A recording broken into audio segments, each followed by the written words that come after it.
embattled Congressman Matt Gaetz. Matt Gaetz was one of the very few members in the entire Congress who bothered to stand up against permanent Washington on behalf of his constituents. Matt Gaetz right now, he's a problem for the Democratic Party, and he can cause a lot of hiccups in passing of laws. So we're going to keep running those stories to keep hurting him. If you stand for the flag and kneel in prayer, if you want to build America up and not burn her to the ground, then welcome, my fellow patriots. You are in the right place. This is the movement for you. You ever watch this guy on television? It's like a machine. Matt Gaetz. I'm a canceled man in some corners of the internet. Many days I'm a marked man in Congress, a wanted man by the deep state. They aren't really coming for me. They're coming for you. I'm just in the way. Marjorie Taylor Greene, this woman, Klan mom, is especially upset with the 3 Republican senators who said they'll vote yes on Judge Ketanji Brown Jackson, who's nominated for the Supreme Court. She tweeted, Murkowski, Collins, and Romney are pro-pedophile. They just voted for KBJ. Wow, where is Will Smith when you really need him, huh? Besides that being disgusting. Jimmy Kimmel is a total jerk. And it seems that his trend is to attack women, which is particularly troubling. You know what? If a conservative-leaning comedian or commentator said that about a member of the squad, about someone on the political left, well, then certainly there would be mass outrage, cancellations, contracts in violation. But because it's a Republican woman, because it's one of the women actually leading our country and providing vision for our party and our movement and inspiring people. I've seen it with my own eyes. From the Atlantic coast all the way to the state of California, she draws particular ire. And Jimmy Kimmel also attacks Lauren Boebert all the time. So there seemed to be some reason why the women who actually step forward and lead in our movement and in our party get particularly nasty and violent comments from Hollywood. See, what Jimmy Kimmel knows is when he gaslights violence against my colleague, Marjorie Taylor Greene, that's going to mean more death threats. That's going to mean her town hall meetings are less safe and secure because people are going to think it's cool and acceptable and allowable to talk like that about a woman. And I reject it, and I believe that every member of Congress, every member of Hollywood, every member of society should do the same. I'm joined today live in our congressional office. We are streaming right now on Facebook, Instagram, Rumble, YouTube, Twitter, Getter. We're glad you're with us. I'm especially glad that my colleague Marjorie Taylor Greene is here. Marjorie, you are not taking this lightly. You see this for what it is, not a funny joke, but as an effort to try to do harm to you and your family and your constituents. How have you responded? Absolutely. Well, first I was shocked. I'm amazed that Jimmy Kimmel thinks that it's okay to use his platform on ABC News and on his show to call for violence against me. Call for a man to hit a woman, because that's what he called for. And he's trying to say, oh, it was just a joke. I'm sorry, that's not a joke. We have watched over the past few years now, especially during President Trump's presidency, where the left violently attacked Republicans. I can remember Sarah Huckabee Sanders being assaulted and attacked in restaurants when she was with her family. So your point is it does happen. Oh, it happens. People listen to this shit and then they go and do it. Yeah, and Jimmy knows it happens. And totally. You know, and so Matt, I'm really grateful for you as in your character and as a man that would stand up and defend me as a woman, because we need to recognize that women are the weaker sex and men are stronger than us, and we're seeing it in our women's sports. We're watching men dominate in women's sports like Leah Thomas in swimming. But here's something Jimmy Kimmel should understand, is I did report it to the Capitol Police, because I'm taking that call of violence and that threat against my safety very seriously. And also for my family, because what we can expect, Matt, is for the left to react to what he's calling for. Totally. And they want it to happen. But here's something I'd also like for everyone to understand. We aren't those kind of people. And, in my family, if my husband had been there and had heard Jimmy Kimmel or any other man call for me to be smacked down by another man, and he's apparently too weak to want to do it himself. My husband, my husband, he would not have tolerated that. Well, and he probably would have taken action against him, and rightfully so, because men should defend women. Which, by the way, is the whole reason I was Team Will Smith at the beginning. I thought that Chris Rock's joke about Will Smith's wife was totally inappropriate because he was making fun of an immutable trait. You shouldn't make fun of people ever for something that they can't change about themselves. We all should be lighthearted. I don't think jokes should be canceled in society. Right. But here you had a circumstance where Will Smith, I thought, was defending his wife. And by the way, Jimmy Kimmel, not only would Marjorie Taylor Greene's husband make quick work of you, Marjorie Taylor Greene would make quick work of you. And if you don't believe that, you can go ask the Marines that did pull-ups with her at the Iowa State Fair. And my guess is that Jimmy Kimmel would not last too long if he himself were interested in engaging in unprovoked, terrible violence against this Congresswoman. We're not going to spend all our time on this because there is important work going on. Well, I would like to point out, though, as he's calling me such a nasty name as Klan Mom, which I find very insulting. Jimmy Kimmel is in the past worn blackface, which is something I've never done. So that is something to point out, is what a racist and what a pig he is, himself. His critiques of particularly you and our colleague Lauren Boebert exactly are highly gendered critiques. Right, because you're a Klan mom, right? Mm-hmm. So like he's attacking you as a mom and as a woman, and then he attacks Lauren Boebert and says, she looks like stepmom porn. See how he does that? He's doing it to try to undermine you, not based on the views and positions you take, but based on your gender. You deserve to be hit. Boebert deserves to be overly sexualized. It's totally gross. And honestly, ABC, where are you at? I mean, ABC would have canceled any conservative or any Republican for saying anything close to this, but because it's woke, it's okay. And the American people need to see it for what it is. Speaking of wokeness, you have really been a stalwart in this Congress against socialism. Stop socialism has been a big theme of the political movement that you lead. And we are seeing at the National Defense University an embrace of socialism. I want you to react. Let's put up on the screen Thomas Piketty comes in to the National Defense University and says that the way that we need to respond to China is to embrace global justice and democratic socialism. And he actually wrote this book, Thomas Piketty, Time for Socialism. As you sit here in the Congress and fight against socialism, what is your reaction to the fact that at the National Defense University, funded by American taxpayers, you have this person coming in to evangelize values we don't believe? Well, this is what we see every day. This is the enemy within, Matt. And anyone in that type of position, they should be fired. See, it's sort of like I compare China to kudzu.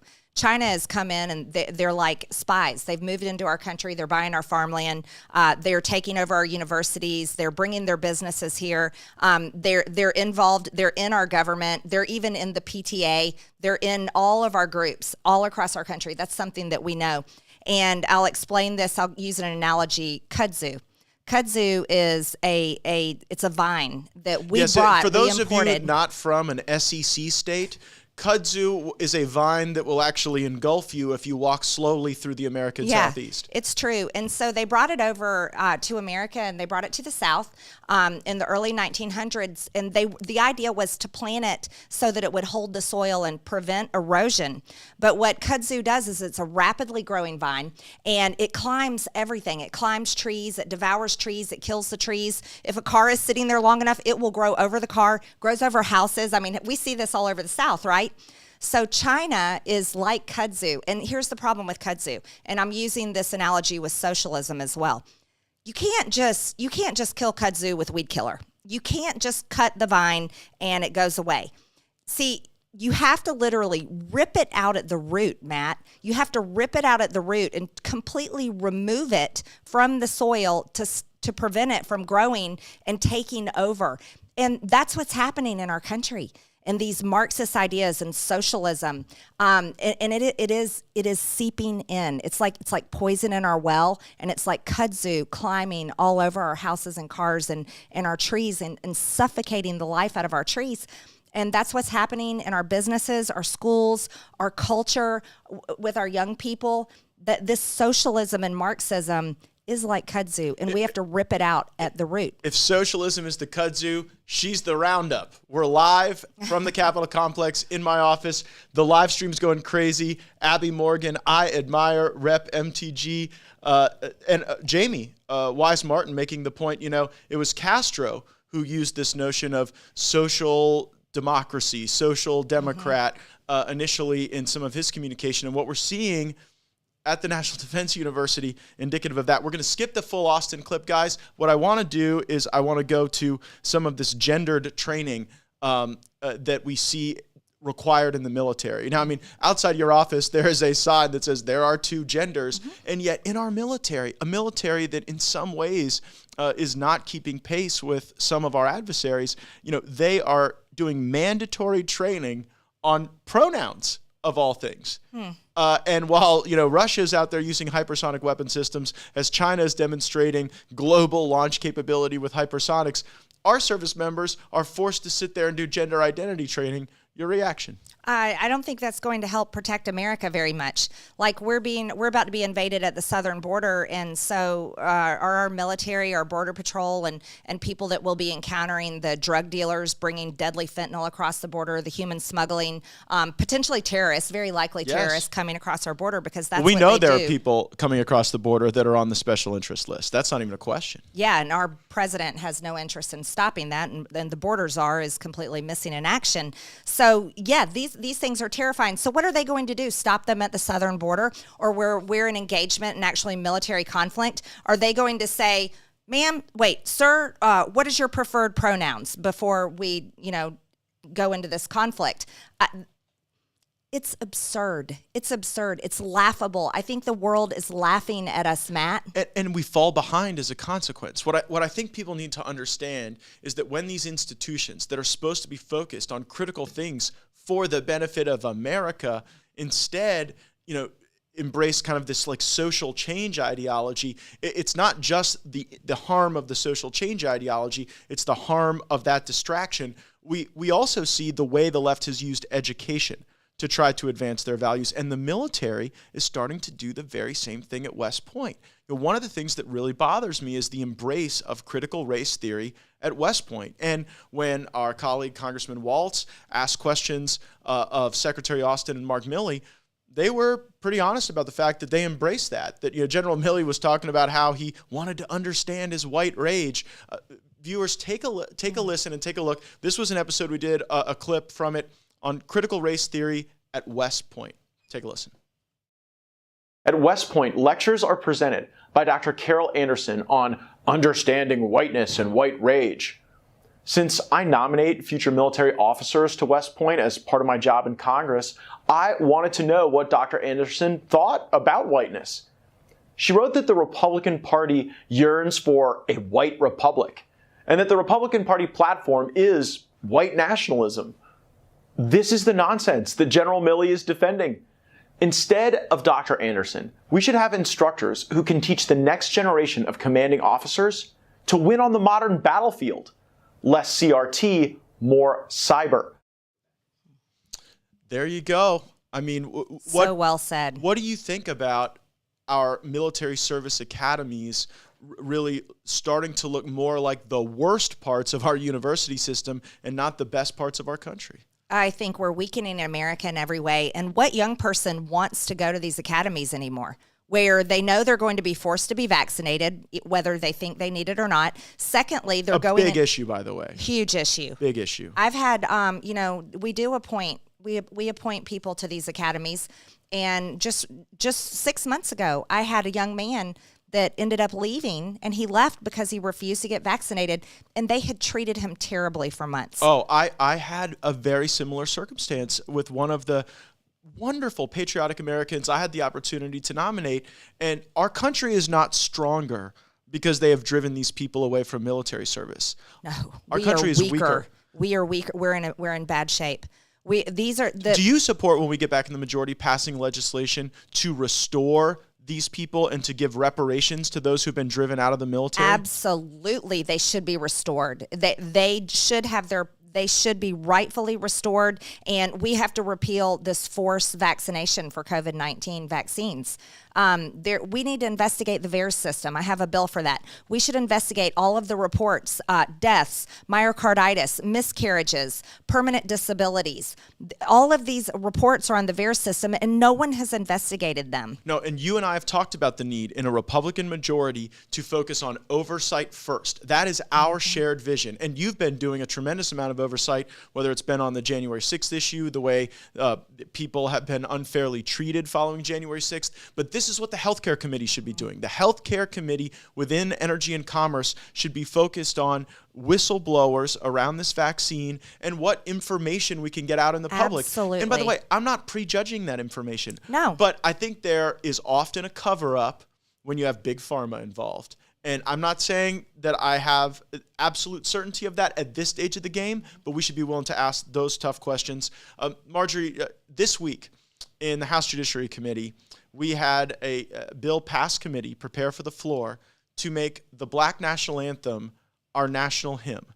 And my belief is that we are one country. Absolutely. We pray, we pledge our allegiance to one flag. Yes, one flag. We sing one anthem. Right. I pray to one God. I get other people might not, but that's kind of my thing. Me too, one God. And the notion that we would like erode the meaning and significance of our national anthem with the Black National Anthem as the national hymn was crazy.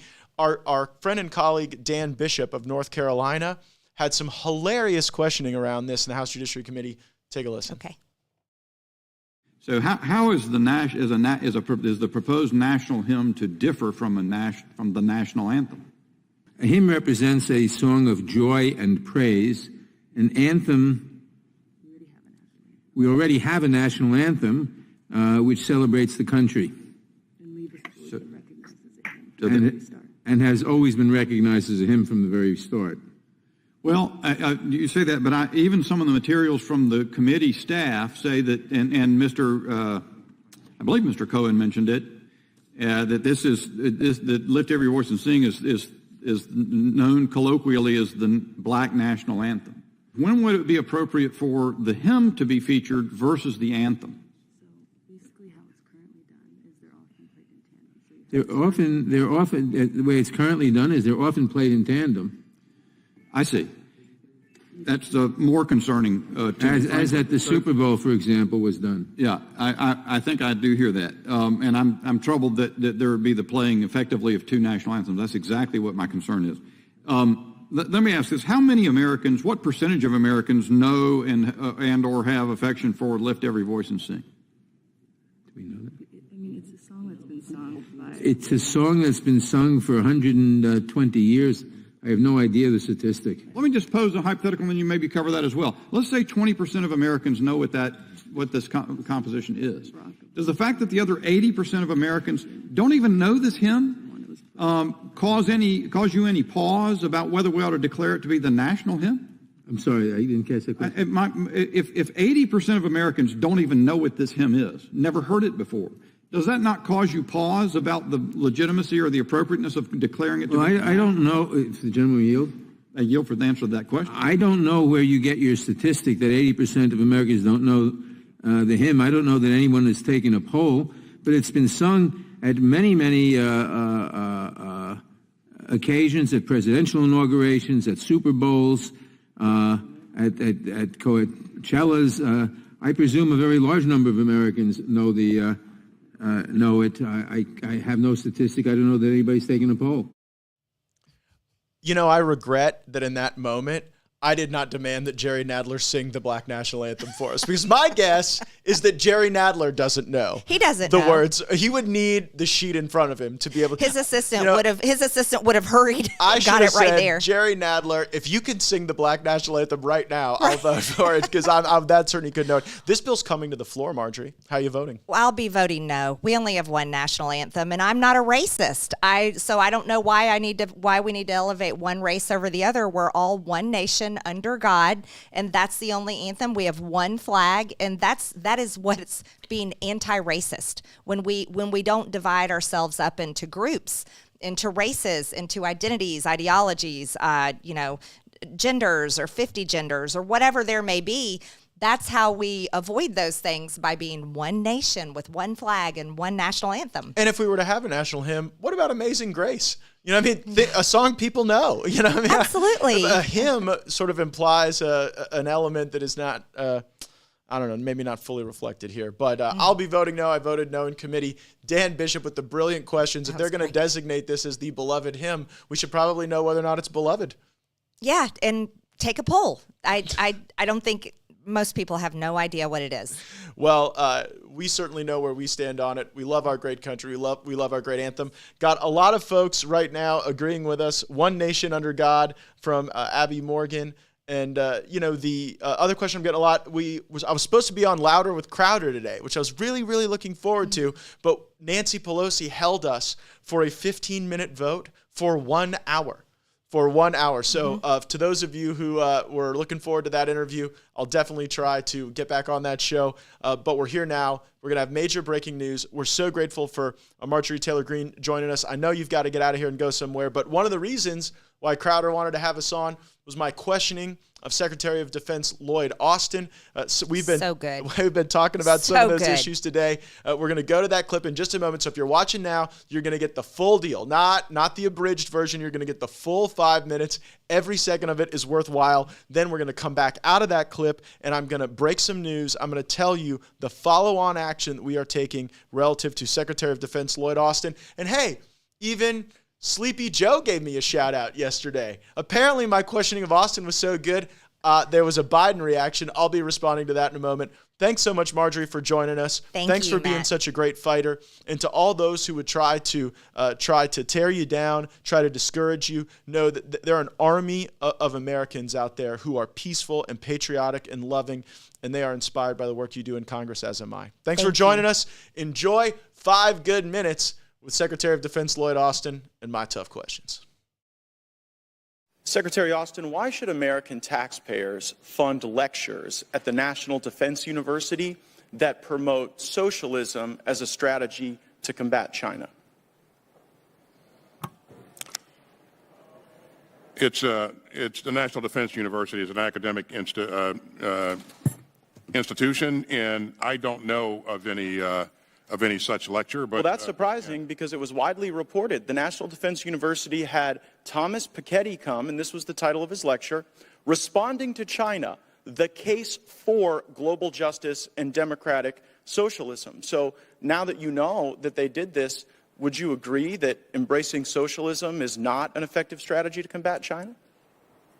Well, I certainly don't agree with embracing socialism. I think so that means... I'm sorry. We're not going to do this. We're not going to let the guy say 4 words and still talk and then cut him off. We're just not. I control the time, Mr. Chairman. Yeah, but you also have to be fair to the witnesses. No, but I got the answer I wanted. I have a follow-up. My follow-up question is if we don't embrace it, then I guess why did the National Defense University put out a statement? Again, this is funded by U.S. taxpayers, saying in this talk, Mr. Piketty will argue that the right answer lies in ending Western arrogance and promoting a new emancipatory and egalitarian horizon on a global scale, a new form of democratic and participatory, ecological, and post-colonial socialism. So why would we invite people we don't agree with to evangelize views and values that we don't share at the National Defense University when we should be learning strategy about how to combat our enemies and make assessments that are accurate? And we do learn a lot about strategy and about the military and about joint force development, and so that is our focus in these institutions. I don't know what the context of this particular or content of this particular speech was. Mr. Secretary, I've shared with you the context. The context wasn't better understand socialism so we can defeat it. The context wasn't learn about it so that we can offer countermeasures. The concept was that it's time for socialism. And the reason I know that's the context is because the lecture was pulled from a book written by Thomas Piketty entitled Time for Socialism. And I just can't help but notice. And so your question was whether or not I control the time. Your question You guys have was been whether or not blowing we a lot of embrace calls socialism. lately on The matters answer of is no. strategy, Mr. Secretary. You guys told us that Russia couldn't lose. You told us that the Taliban couldn't immediately win. And so I guess I'm wondering, what in the $773 billion that you're requesting today is going to help you make assessments that are accurate in the face of so many blown calls?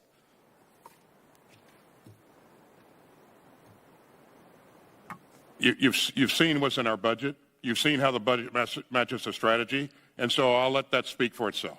Well, I mean, I've also Significant seen that we're investment in behind, Mr. combat Secretary. capabilities. We're behind in hypersonics. We failed to deter Russia. Last year, So China what do you sorties. mean we're behind in hypersonics? How do you? Okay, who's ahead in hypersonics? How do you make that assessment? I don't know. I make that assessment because Is it a China is one-for-one fielding exchange for hypersonic development weapon of systems, hypersonics? and we are still developing them. I Are you make that talking about assessment because development Russia of actually capability used or one. development of? By the way, your own people brief us that we are behind and that China is winning. Are you aware of the briefings we get on hypersonics? I am certainly aware of briefings that we provide to Congress. But it's not just the hypersonic. It's all over the world. It's in Taiwan, where China last year flew more sorties than ever before. It's North Korea, on pace to shatter prior records, the number of missiles that they are testing. And so while everyone else in the world seems to be developing capabilities and being more strategic, we got time to embrace critical race theory at West Point, to embrace socialism at the National Defense University, to do mandatory pronoun training. Do you assess? You know, it's again, this is the most capable, the most combat critical force in the world. It has been, and it will be so going forward. Not if and we this continue budget down this helps path. us to do that. Not if we embrace socialism. The fact that you're embarrassed by your country. By No. I'm embarrassed by your leadership. I'm sorry for I am that. not embarrassed for my country. I wish we were not losing to China. It's I what wish you're we saying. were. You know what? That is so disgraceful that you would sit here and conflate your failures with the failures of the uniformed service members. You guys said that Russia would overrun Ukraine in 36 days. You said that the Taliban would be kept at bay for months. You totally blew those calls. And maybe we would be better at them if the National Defense University actually worked a little more on strategy and a little less on wokeism. Has it occurred to you that Russia has not overrun Ukraine because of what we've done and our allies have done? But that was baked into your flawed assessment. That was baked into your flawed assessment. And so I saw that the Obama administration tried to destroy our military by starving it of resources, and it seems the Biden administration is trying to destroy our military by force-feeding it wokeism. I yield back.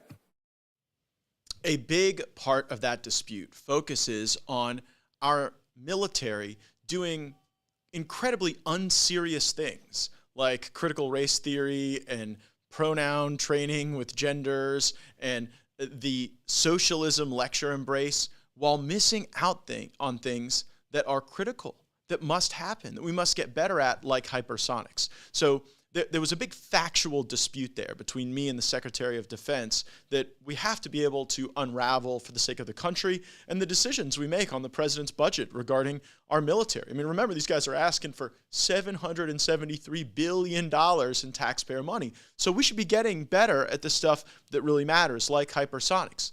Now, here's the stone cold truth that every member of the Armed Services Committee knows. They absolutely know it.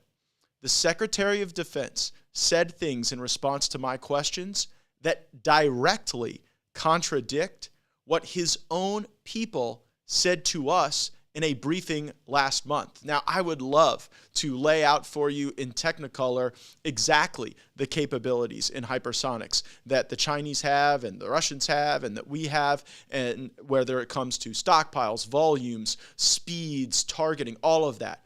I know it, but I learned it in classified setting. And so, to resolve these issues, to embrace transparency, to expose that the Secretary of Defense was either knowingly or unknowingly lying to the House Armed Services Committee, today, I am sending a letter to Secretary of Defense Lloyd Austin demanding that he declassify the materials that were provided to House Armed Services Committee members regarding the hypersonics program at our classified briefing last month. If the Secretary of Defense is confident that he's right and that I'm wrong and the U.S. is ahead and China's behind, declassify those materials. They are very, very precise. They are very detailed, and they tell a consistent story.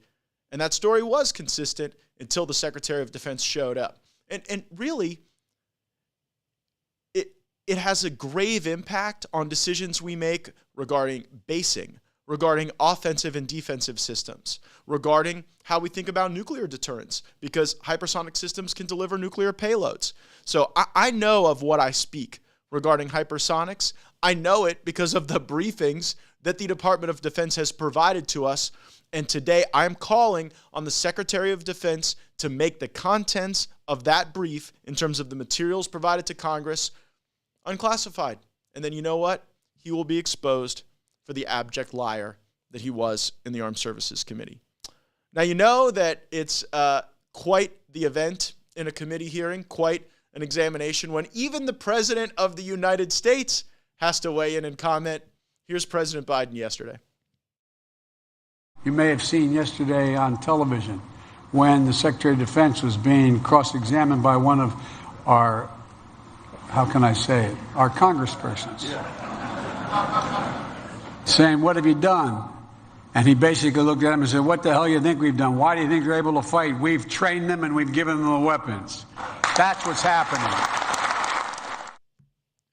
Secretary Austin, when the addled president, when Sleepy Joe has to clean up for your mess, that's when you know it really didn't go well. I mean, this went so bad for the Biden administration, somebody had to actually bring this to Joe Biden and show it to him, right? Like, I don't get the sense that Joe Biden is like sitting around in the Oval Office watching like the back and forth questioning in hour number 2 of the Armed Services Committee hearing on the budget. If he is, then there might be other things that he would need to be paying attention to. But nonetheless, someone brought this to Biden. They showed him that it was a disaster, and he wanted to go out there and defend his terrible pick for Secretary of Defense. And look, it's no wonder Lloyd Austin is failing in a lot of these endeavors. He has had a lot of failures even before he was named Secretary of Defense, especially in Syria, where he was responsible for standing up a force to fight Assad and to fight ISIS. And I think that like after spending around $100 million, he had 4 or 5 fighters that were actually capable of surviving first contact with the enemy. So the Secretary of Defense, very misguided. The President of the United States trying to clean up for him. And like to the merits of Biden's point, these guys made an assessment that no matter what America did, that if we did the max of our capability, 36 days was the number. If we did the minimum, they were going to be overrun in 6 days. The assessment was 6 days to 36 days. And they totally blew that call. But what are you expecting?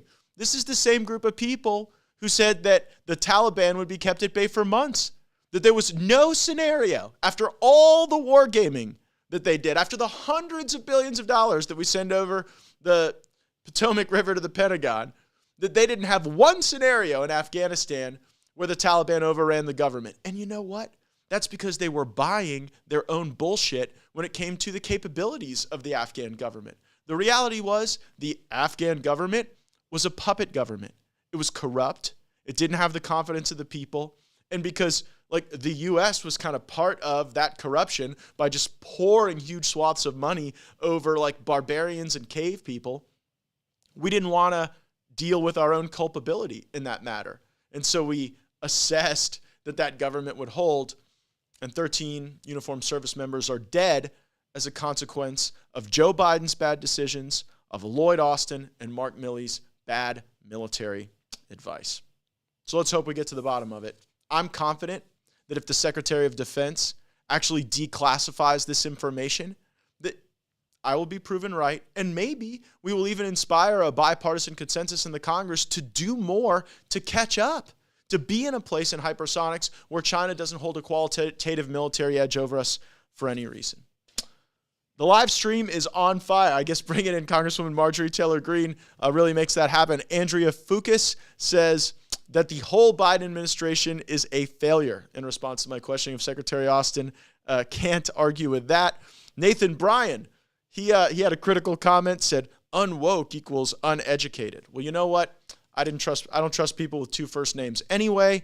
And if like woke is conflated with educated, that's probably a bad thing too. I think I'm rather educated. I went to the great Florida State University, got a law degree from the College of William and Mary, America's first law school, by the way. Very proud graduate of that institution.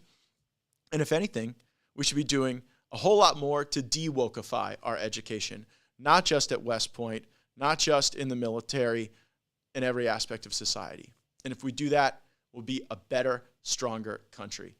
Thanks so much for joining us. Make sure that you have your notifications turned on. That's how you're going to know when we go live. If you're expecting me on Steven Crowder's show today, Nancy Pelosi got in the way a little bit. She's having her own issues. Breaking news, we just learned that Speaker Pelosi has COVID. We certainly wish her a rapid recovery. And you know what? If I have to bet on COVID or Nancy Pelosi, I'm probably betting on Nancy Pelosi. She is one tough cookie. Can't deny that. And I hope she feels better. And it is something. Weren't these the people who told us the vaccination stopped transmission, stopped getting the virus? I think we've sort of deconstructed that myth. It used to be that if you said that the vaccine didn't stop the virus, you were a conspiracy theorist and you got deplatformed from every major technology entity. But now it's just an obvious fact. We say it, and we wish the speaker well. Next week, Congress is back in the districts of this great country. So I'll be in Northwest Florida. So we may not have a show next week, but after that, we'll be live. We'll be back in the congressional office, and we'll be offering you more of the Firebrand content that you seem to enjoy. Leave us a 5-star rating or review if you're listening. Leave us a comment. Tell us what you'd like to see. It's been great. Hope to see you soon on another episode of Firebrand.